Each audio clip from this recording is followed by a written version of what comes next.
I worked for the library from 1990 to 2016. As I'm crossing the front desk area, on my right ear, I hear somebody right up to me go, Mickey.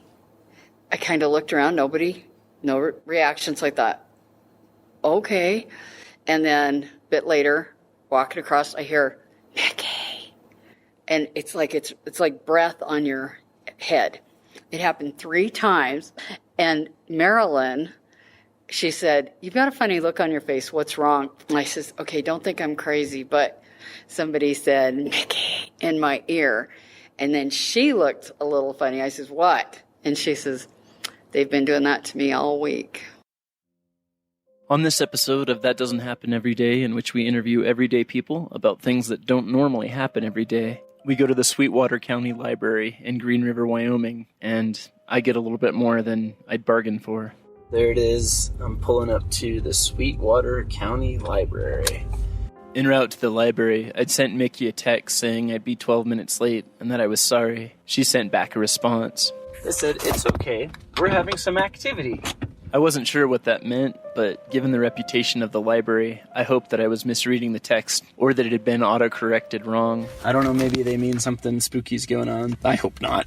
Unlike other places that are said to have odd things happening in them, like a Victorian house or at least some type of old building, the Sweetwater County Library looks pretty new. It's made out of big, long red bricks and reminds me of the countless other libraries and schools that were built in the 80s. I've seen shadows in the stacks. Today's Sunday, so the library is closed to the public. You'd see movement out of the corner of your eyes, and you knew you saw something, but you didn't know what it was. But as I walk up to the brick bunker of books, someone has left the door ajar for me. And he watched a book come off the shelf, hover, and drop. Maybe it's just out of manners, or maybe because of what the text message said, but I stop just outside the doorway and call hello.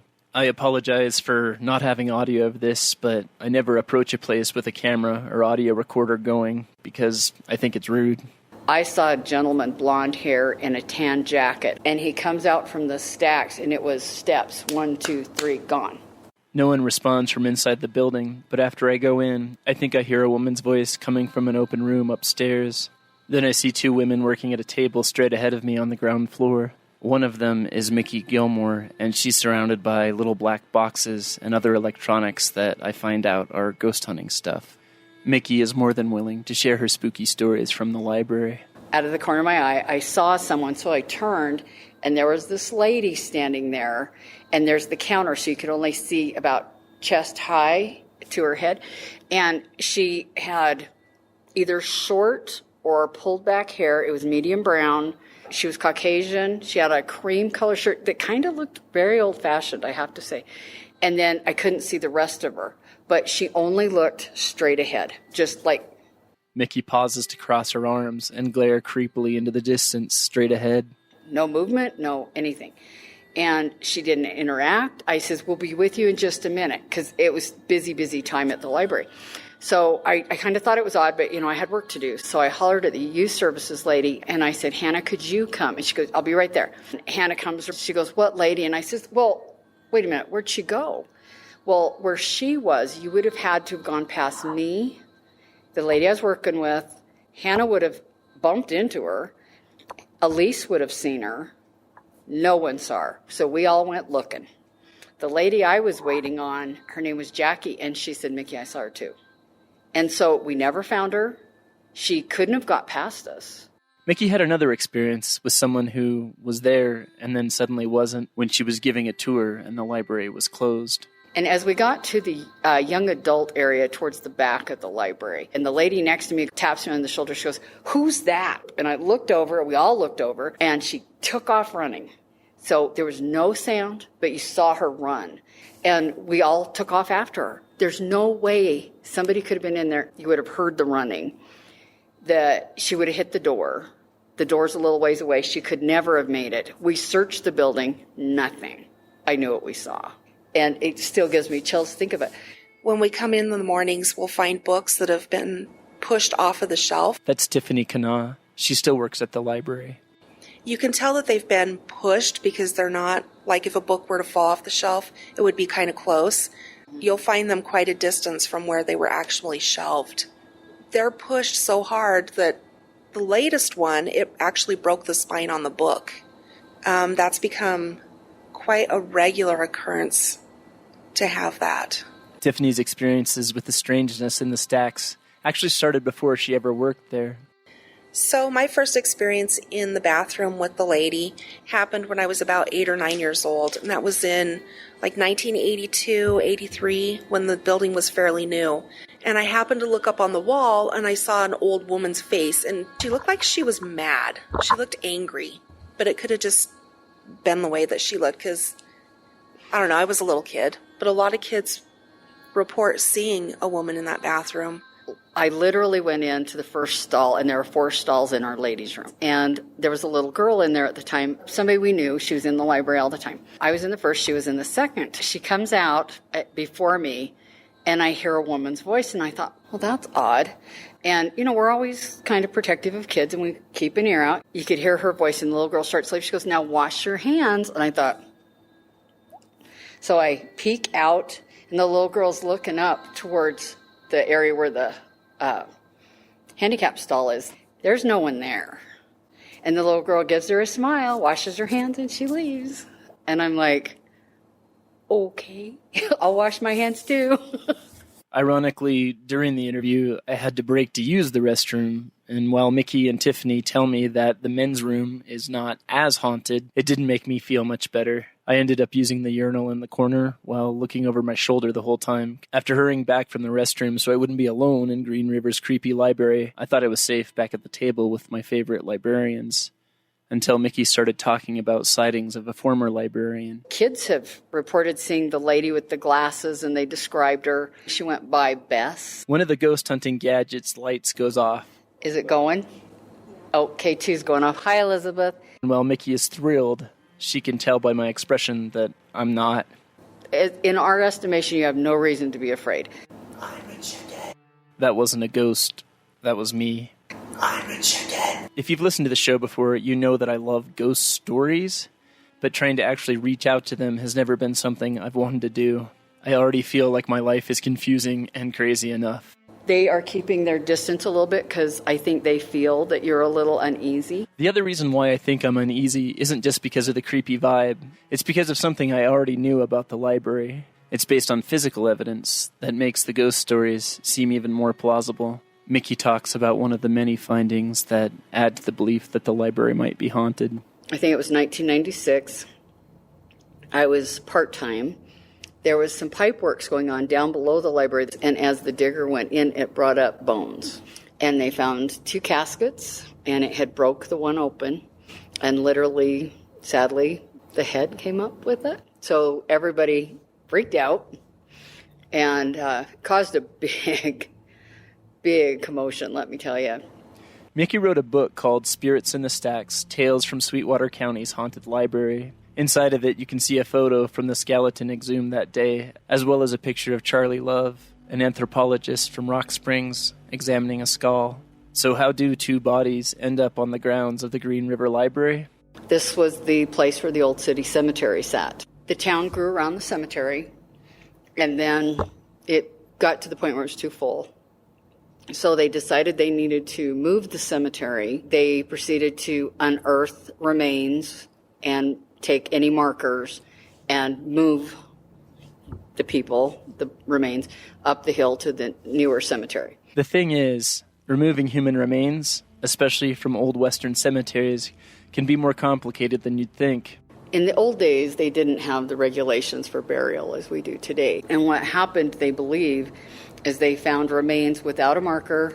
Some were in coffins, yes, but some were in blankets. Some were just in the ground. In addition to poorly marked graves, a lack of coffins, and non-standard burial depths, other factors made it hard to find all of the bodies that had been deposited at the site for over 3 decades. The soil that we're on currently is a type of soil that if it gets too saturated with water, it can shift slightly, and gradually everything got jumbled. Something else that should be noted about the removal of the bodies was that a smallpox outbreak in the 1890s was the reason why some of those bodies were in the cemetery in the first place, resulting in a lot of people not being eager to touch them. John Legursky, who served as a foreman while building the library, asked a doctor if people could get sick by handling the remains. Apparently, the doctor wouldn't respond, but didn't touch them himself. Legursky also said that calling a halt to construction to deal with the remaining bodies also upset a lot of workers and investors, so the practice was frowned upon, despite his threatening to quit if they didn't. In the front, you'll see the walls where the flower beds are. Those had to be replaced. And as they did that, some bones tumbled out. It's been suggested that those people thought that someone had found them and just shoved them in and didn't want to deal with it. And every time they start digging up the grounds, they find something. They were redoing the street out in front of the library, and they had a digger come through. Next thing, they're bringing in a handle to a casket. It was elaborate. It was really pretty. Unfortunately, that's all there was. To clarify something, the call to move the cemetery was in 1926, and then the space remained relatively vacant until after the Second World War, when veterans' housing was built there. Eventually, in 1978, after the housing was torn down, construction on the current library began. It was during the construction of the veterans' housing that one of Mickey's friend's brothers had a strange experience among the exhumed coffins and exposed graves. She said that her brother and his friends, they had gotten out of school, literally came down, and they had all the remains laid out. And there was a guy with red hair, big beard, big bushy beard. And her brother, there was a hole in the casket, and her brother reached through and tried to take some jewelry or something off of him, but anyway, I guess as he did, his hand somehow got tangled in the beard, and he couldn't get his hand back. And she said he was screaming like a little girl. And so they had to get help to get his hand back out. And she goes, I hope he learned his lesson. But yeah, I can't imagine. Mickey's book has oral histories from many residents who remember seeing the disinterred bodies, some with red hair, some with military uniforms. Some of the women still had long hair and hair combs still in place. One resident remembered the body of a little girl in shiny boots that had snaps that went above her ankles. In another incident, someone's pet dog was caught with a human bone before construction workers began to guard the site. I have to honestly wonder if the way that some of these bodies really didn't get a lot of respect or deference might have something to do with the events at the library. Charlie Love, the anthropologist pictured holding the skull, went to great efforts to study the remains found in the alley in 1996. And he spoke about the bones, and he could tell things. The man was very big-boned, and like he had worked very hard in his life, so we assumed he was a railroad worker. So who was he? There's no way to tell for sure, but this story for Mickey makes me wonder. And I'm sitting there typing up a report for my boss, and it was due that day, and I was trying to get it going, and I was the only one in that particular area. And suddenly, imagine a very tall, kind of big guy stepping behind you, that feeling. And I knew instantly I wasn't alone.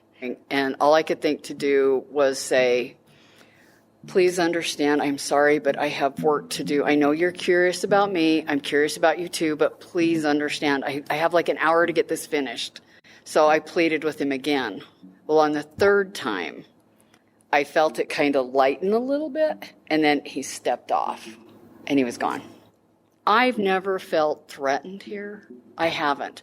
I do know that they had someone apply to be a head librarian, that once she found out about the haunting, she withdrew her application. I know this sounds ridiculous, but it's almost like having these extra coworkers that show up once in a while. Just remember, most of them were townspeople. These are somebody's great-grandparents. These are somebody's relatives. How would you like your family treated?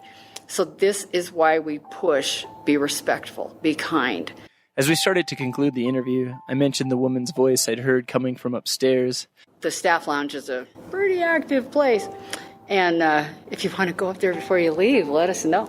Both Tiffany and Mickey confirmed they weren't up there and asked me to write down what happened in the library's ghost log. The log has been kept at the library since the early 1990s and has a whole bunch of accounts of people smelling strange smells, hearing strange sounds, and even seeing things. Maybe you'd laugh at what's in the ghost log, but after this interview, all I did was write in the date, time, and what I'd heard, and I didn't take Mickey's invitation to see the lounge upstairs.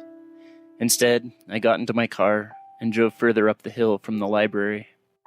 So I'm up here at the cemetery. I don't know where in here the mass grave is. Apparently there are two of them. The remains and partial remains of many of the exhumed were put into two mass graves up in the Riverview Cemetery on the hill. At the time of this recording, at least one of those mass graves is marked by a spruce tree.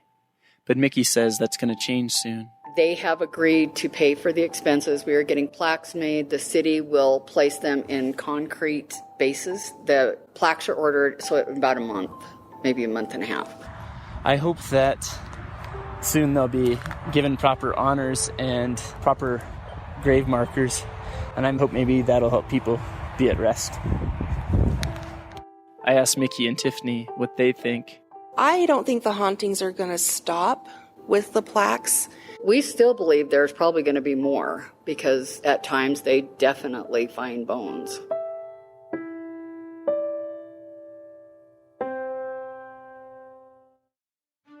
Thank you for listening to this episode of That Doesn't Happen Every Day. I'd like to thank Mickey Gilmore and Tiffany Kana for being on this episode. If you'd like to visit the Sweetwater County Library, go to Green River, Wyoming. It's on 300 North, 1st East, in the spot where the cemetery used to be. Visitors are welcome. You're just asked to please treat it like a library. I'll include a link to their website so you can learn more about their history and even find out how you can take a ghost tour when they're available. Mickey Gilmore's book, Spirits in the Stacks, Tales from Sweetwater County's Haunted Library, was used extensively for this episode, and I want to make sure to cite her. And if you'd like to get your own copy of her book, it's also linked in the description. If you would like to advertise on That Doesn't Happen Every Day, please email me just at the email listed in the description, and please share this episode with a friend. I hope to have a new episode to you again within about 2 weeks. Thanks.